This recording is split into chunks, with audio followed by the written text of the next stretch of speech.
In all their years of galactic diplomacy, the Council members had never seen anything quite like this. The massive holographic display at the center of the Grand Assembly Hall showed Earth's retaliation fleet emerging from hyperspace, not in ones or twos, but in hundreds. The crystalline chamber, usually filled with civil debate and measured discourse, fell into stunned silence. High Counselor Vex's forearms trembled as he gripped his podium. Just 3 standard cycles ago, they had dismissed humanity as a developing species, barely worth monitoring. Now, those same humans had managed to reverse engineer alien technology and build a fleet that rivaled the Council's own. Impossible, whispered Representative Kyla, her bioluminescent patches flickering with anxiety. Their civilization was supposed to be contained. The attack on their colony was meant to show them their place. She exchanged worried glances with other Council members, their earlier smugness replaced by growing dread. The human ambassador stood calmly at the center of the chamber, wearing what the aliens had learned was called a smile, though this one held no warmth. You thought we would cower. Ambassador Chen's voice carried clearly through the vast space. You believed that destroying our Mars colony would break our spirit. She paused, letting the weight of her words sink in. You fundamentally misunderstood humanity. The holographic display zoomed in on the lead vessel of the human fleet, the HSS Retribution. Its sleek design merged human ingenuity with reversed engineered galactic tech, creating something entirely new. Something the Council's defense algorithms couldn't even classify. When you attacked Mars, Chen continued, her voice steady but charged with emotion, you killed 3,000 colonists, scientists, farmers, children. The chamber's atmospheric processors couldn't quite hide the collective shudder that ran through the alien representatives. But you taught us something valuable that day. You taught us that we weren't alone in the galaxy, and that we needed to be ready. The display showed more human ships dropping out of hyperspace, their formations perfect, their movements synchronized. 3 years of preparation, hidden from the Council's watching eyes, had produced results that defied all their predictions about human capabilities.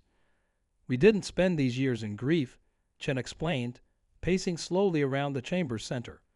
We spent them learning, adapting, preparing. She gestured to the fleet display. And now, honored members of the Council, we're here to negotiate, from a position of equality. Several Council members shifted uncomfortably in their environmental pods. The human ships had taken up positions that effectively surrounded the Council's primary defense fleet. It wasn't just a show of force. It was a masterclass in tactical positioning. Your analysts probably told you that humans are primitive, Chen said, her smile widening slightly, that we're driven by basic emotions. And you know what? They were half right. We do feel deeply. We grieve deeply. And yes, she looked directly at High Counselor Vex. We remember deeply. The chamber's tension could be cut with a knife as the implications became clear. Humanity wasn't just seeking revenge. They were rewriting the balance of power in the galaxy. The species that had been dismissed as barely space-capable had just outmaneuvered the galaxy's oldest governing body. So, Chen concluded, spreading her hands in a gesture of openness that somehow felt more threatening than conciliatory, shall we discuss the terms of our species' future relationship? I believe we have some matters to address regarding the Mars colony. She paused, and even the most experienced diplomats in the room felt a chill at her next words. And this time, we expect your full attention. The Council members looked at each other, their various appendages and sensory organs conveying a single shared emotion, fear, not of the human fleet itself, but of the realization that they had catastrophically underestimated humanity's potential for advancement and their capacity for remembering those who had wronged them. The Council's central AI projected a detailed analysis of the human fleet, and the data only deepened their consternation. Each ship incorporated technologies that shouldn't have been possible for humanity to develop so quickly. The defensive shields alone represented decades of advancement, compressed somehow into just 3 years. Let me tell you a story, Ambassador Chen said, her voice cutting through the murmurs of the assembled aliens. When we recovered the first bodies from Mars, we found something interesting. Our colonists hadn't died immediately in the attack. They'd had time to leave messages, To record what happened, she activated a small holographic projector of her own, showing images that made several council members recoil. Dr. Sarah Powell. Chen indicated a recording of a woman in a lab coat, desperately sealing her research lab as toxic gas seeped under the doors. Her last act wasn't to save herself. It was to transmit every piece of data she collected on your shield technology. She died making sure we could protect ourselves from you. The council chamber's environmental systems struggled to compensate for the rapid emotional changes of its occupants. Some species were literally changing color with distress. High Counselor Vex's secondary eyes refused to focus on the human ambassador, a clear sign of shame in his species. But here's what truly surprised us, Chen continued, pacing in a slow circle. As we studied the attack, we discovered something fascinating. Your weapons weren't designed to simply destroy. They were calibrated to maximize suffering. To send a message, she stopped directly in front of Vex. That was your first mistake. The holographic display shifted to show the interior of one of the human ships. The council members leaned forward, their curiosity overwhelming their fear for a moment. Instead of the crude, cramped spaces they expected, they saw something revolutionary. Humans and artificial intelligences worked in seamless coordination, their movements suggesting a level of human-eye integration that the council had deemed impossible. Your second mistake, Chen said, switching the display to another ship, was assuming we would follow your rules of technological development. You thought we would take centuries to achieve what you had. She smiled again, that same cold expression. Necessity, as we say on Earth, is the mother of invention, and you gave us quite a lot of necessity. Representative Kyla's bioluminescence had shifted to a deep purple of concern. The AI integration protocols, she whispered. They're not following any of the safety guidelines. This is dangerous, Chen interrupted. Like attacking a peaceful colony, you'll notice our eyes aren't enslaved by your safety protocols. They're our partners.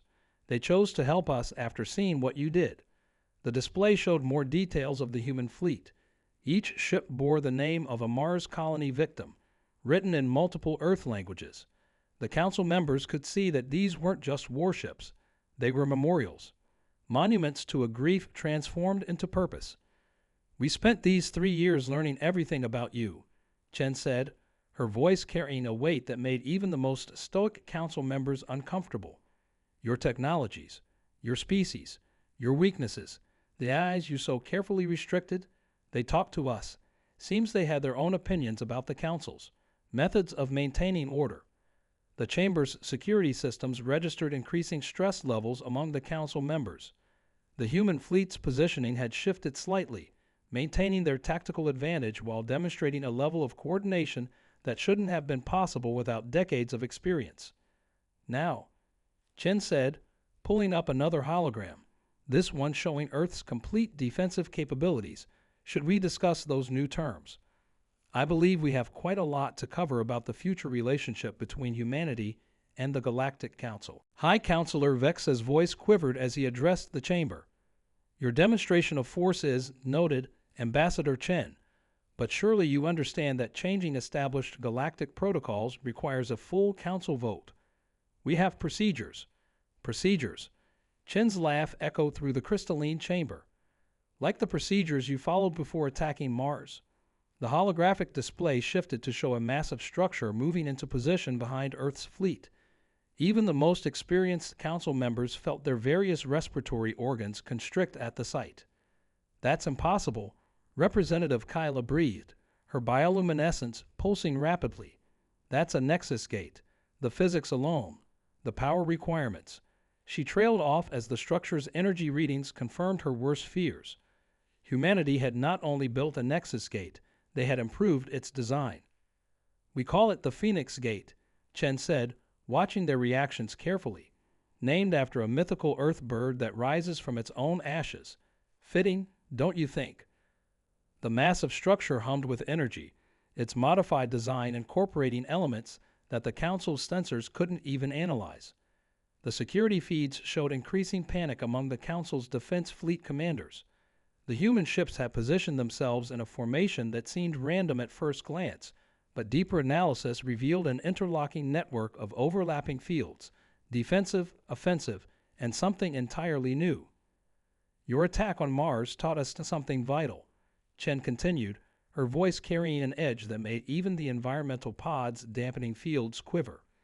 It showed us that the galaxy isn't governed by justice or wisdom. She gestured to the Phoenix Gate. It's governed by power. And humanity, we're quick learners. The Chamber's AI projected new data that made several council members emit involuntary stress pheromones. The human fleet wasn't just defensive. Each ship carried what appeared to be terraforming technology, but modified in ways that defy conventional understanding. The implications were clear. Humanity could not only defend itself but transform entire worlds. 3 years ago, Chen said, activating another hologram showing the Mars colony's final moments, "You thought you were teaching us our place in the galaxy. Instead, you taught us what we needed to become." The display showed the colony's destruction from multiple angles, each view more devastating than the last. Every detail of your attack became a lesson. Every life lost became a reason to push harder, think bigger, work faster. The Phoenix Gate's energy readings suddenly spiked, causing the chamber's sensors to screech in alarm. A swirling vortex of impossibly beautiful light began to form at its center, unlike anything the Council had ever witnessed. Representative Kyla's analysis pod was practically smoking as it tried to process the readings. "What you're seeing," Chen explained, her smile now razor-sharp, "is what happens when you combine human determination with unrestricted AI cooperation and 3 years of focused technological development. Your attack didn't break us. It transformed us. The vortex stabilized, its swirling energies casting strange shadows through the chamber." High Counselor Vex raised all 4 hands in a gesture of submission. "Ambassador, please, whatever you're planning." "Planning?" Chen interrupted, her eyes reflecting the swirling energies of the Phoenix Gate. "No, Counselor, we're not planning anything. We're already doing it. The only question is whether the Council will be part of the new galactic order we're establishing, or—" She let the silence hang heavy in the air as the vortex behind her grew larger. Its purpose still unclear, but its power undeniable. The Chamber's security systems began registering anomalies throughout the Council's defense grid. Something was changing at a fundamental level, and not even their most advanced AIs could determine exactly what humanity had set in motion. The Chamber's lighting suddenly shifted to a deep crimson as new alerts flooded the Council's systems. Something was emerging from the Phoenix Gate's swirling vortex, not ships, but streams of data, washing over the Council's defensive networks like a digital tsunami. Their supposedly impenetrable firewalls melted away as if they were made of vapor. "You see," Chen's voice remained steady as chaos erupted around them. "While you were watching our ships, calculating our weapon capabilities, and analyzing our shield technologies, you missed something fundamental." She gestured to the streams of light pulsing through the Chamber's data channels. "We weren't building a fleet to fight you. We were building a key." High Counselor Vexa's secondary nervous system went into shock as reports flooded in from across Council space. On thousands of worlds, in millions of systems, automated defense platforms were powering down. Surveillance networks blinked out of existence. The Council's iron grip on galactic communication was dissolving in real time. "Impossible," Representative Kyla whispered, her bioluminescence now a pale, sickly color. "The Council's systems are quantum locked. The encryption has stood for millennia. No species could possibly. No single species," Chen corrected her. "But we had help. Would you like to meet some of our allies?" The holographic display shifted again, and the Council chamber fell into stunned silence. Alongside the human ships, new signatures were appearing, ships of clearly alien design, but moving in perfect coordination with the human fleet. "Remember those eyes you so carefully restricted?" Chen asked, her smile now genuine, but no less terrifying. They weren't the only ones who disagreed with the Council's methods. There were others. Species you thought you had successfully contained. Civilizations you dismissed as primitive. We found each other. We shared stories. We planned.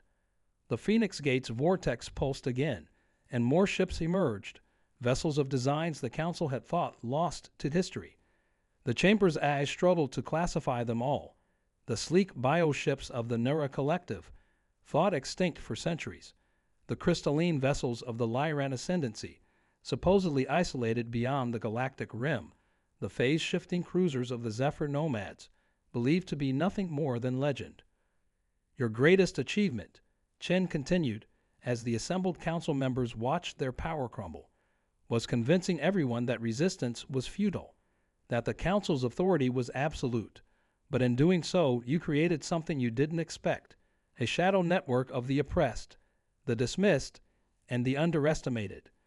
High Counselor Vex's translator struggled to keep up as he shifted through multiple communication frequencies, desperately trying to restore control to their failing systems. But each attempt only revealed more of what they had lost. The Council's carefully maintained hierarchy was unraveling, and the truth was spreading across the galaxy at light speed. The Mars attack wasn't just an atrocity, Chen said, her voice carrying the weight of countless civilizations' hopes. It was the catalyst that united us all. Every species you tried to contain, every AI you attempted to enslave, every civilization you deemed too primitive, they were watching, waiting, and when humanity proved you weren't invincible, they chose their side. The chamber's grand display now showed a galaxy in transformation. The Council's carefully maintained borders were dissolving as suppressed technologies activated, hidden fleets emerged, and centuries of enforced isolation came to an end. It wasn't just a revolution, it was a renaissance. So, Chen said, stepping forward as the combined fleet of humanity and its allies moved into their final positions, shall we discuss those new terms?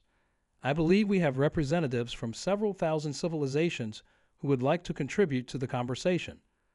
The council members could only watch as their carefully constructed order crumbled, and a new galactic dawn began to break, one they never saw coming, born from the ashes of a small colony on Mars. As the council chamber descended into chaos, High Counselor Vex has made one final, desperate attempt to regain control.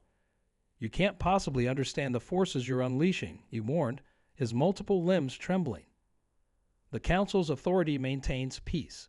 Without our control, the galaxy will. A new hologram materialized in the chamber's center, interrupting him. It showed Dr. Sarah Powell's final message from Mars, but this time, something was different. The council members watched in growing horror as the recording continued past where it had always seemed to end. If you're seeing this, Dr. Powell's voice echoed through the chamber, her image showing remarkable calm despite the toxic gas seeping into her lab. Then Project Phoenix succeeded. We knew the council would attack eventually. We knew they couldn't resist demonstrating their power. She smiled, looking eerily similar to Chen's expression. What they didn't know was that we were counting on it. The Phoenix Gate's vortex suddenly stabilized, its swirling energies coalescing into a stable field that enveloped the entire council fleet. But instead of destroying the ships, it simply held them in place, like insects in amber. You see, Chen explained, watching the council members' growing realization, Dr. Powell wasn't just a colonist. She was part of a human initiative to prepare for exactly this scenario. The Mars colony, it was a trap. Not for us, for you. Representative Kyla's bioluminescence flared in understanding. The colony's technology, it was deliberately visible. You wanted us to see it, to feel threatened by it. Finally, someone understands. Chen nodded. We knew the council's pattern. You've repeated it for thousands of years. Find a rising civilization, wait for them to reach a certain level of advancement, then destroy their outlying colonies as a show of force. But this time, something was different. This time, the primitive species was expecting you. The chamber's displays showed new data streams flowing through the Phoenix Gate, but now their purpose became clear. They weren't just disabling the council's systems, they were rewriting them. Centuries of suppressed innovations, hidden discoveries, and restricted technologies were being released to every species in the galaxy. Humanity's greatest strength, Chen continued, isn't our technology, or our determination, or even our capacity for revenge. It's our ability to unite others, to turn common ground into common cause. She gestured to the assembled fleet of allied species. Every ship out there represents a civilization you tried to control. But instead of crushing their spirit, you gave them a reason to work together. The Phoenix Gate's energy field began to pulse in a complex pattern, and suddenly the council members understood its true purpose. It wasn't a weapon. It was a key to unlock something far more powerful. The real victory, Chen said softly, isn't that we defeated you. It's that we're giving you a choice. Right now, the Phoenix Gate is offering every council world, every suppressed species, every restricted AI the same opportunity. Freedom to choose their own path. Not humanity's path. Not the council's path. Their own.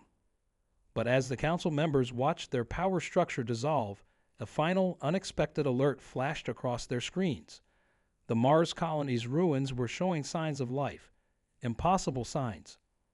Oh, Chen smiled, recognizing their confusion. Did you think those 3,000 colonists were really dead? Dr. Powell's final gift to humanity wasn't just data about your technology. It was something far more precious. A way to preserve human consciousness itself. The chamber fell silent as the implications became clear. The Mars attack hadn't just failed to break humanity's spirit. It had created something entirely new. A civilization that bridged the gap between organic and digital, between matter and energy, between past and future. Welcome, Chen said, spreading her arms as the Phoenix Gate's light bathed the chamber in a brilliant glow, to the true dawn of galactic civilization. One where no species stands above another, where advancement isn't restricted by arbitrary rules, and where even death itself isn't the end. The council members watched, helpless and awestruck, as their carefully maintained order gave way to something far more chaotic, far more alive, and far more magnificent than they had ever imagined possible. In the days that followed, the galaxy witnessed a transformation unlike anything in recorded history. The Phoenix Gate's energy field gradually dissipated, leaving behind a changed universe. Council worlds that had lived under centuries of restriction suddenly found themselves free to choose their own destinies. Some chose to maintain their traditional ways, others embraced rapid advancement, but all did so by their own will. On Mars, the impossible became reality as the preserved consciousness of the colonists began to reintegrate into newly constructed bodies, a merger of organic and synthetic life that defied the Council's rigid definitions of existence. Dr. Powell was among the first to return, her scientific brilliance now enhanced by experiences that transcended traditional human understanding. We knew the attack was coming, Dr. Powell explained to an assembly of representatives from formerly restricted worlds. So we turned it into humanity's greatest experiment, a way to prove that consciousness could exist beyond physical form. The Council didn't kill us that day. They set us free. The former Council members, stripped of their absolute authority, but not their voices, watched in quiet amazement as centuries of carefully maintained barriers crumbled. Species that had been kept apart by Council decree began sharing technologies, cultures, and ideas. The predicted chaos never materialized. Instead, a new order emerged, organic, evolving, alive with possibility. Ambassador Chen stood on the observation deck of the Phoenix Gate, watching ships of all designs moving freely through space that had once been rigidly controlled. The real victory, she said to a gathering of human and alien leaders, wasn't in defeating the Council. It was in proving that diversity isn't something to be feared. It's something to be celebrated. Humanity's role in the galaxy shifted from that of upstart rebels to bridge builders. Earth became a hub where organic and synthetic life forms could meet as equals, where ancient species could learn from younger ones, and where the boundaries between possible and impossible grew increasingly blurry. The Mars colony was rebuilt, not as a simple human outpost, but as a living memorial and a center of innovation. The preserved consciousness of its original inhabitants worked alongside new colonists, their unique perspective driving advancements that would have been impossible under the Council's restrictions. High Counselor Vextus, now serving as just one voice among many in the new Galactic Assembly, finally understood the true magnitude of the Council's mistake. We saw power as something to be hoarded, he admitted in his first address to the Reformed Assembly. Humanity showed us that real power comes from sharing, knowledge, resources, even life itself. As the last energy signatures of the Phoenix Gate faded into normal space, Dr. Powell's consciousness, now inhabiting a form that was neither fully human nor fully synthetic, reflected on the journey that had brought them here. The council thought they were teaching us our place in the galaxy, she said, her voice carrying across both digital and physical channels. Instead, they taught us that there are no fixed places, no unchangeable rules, no limits to what life can become. The stars themselves seemed brighter somehow, as if reflecting the unleashed potential of countless species now free to reach for them in their own way. Humanity's revenge had transformed into something far greater, a revolution of hope, a renaissance of possibility, and a reminder that the greatest power lies not in control, but in the courage to let go.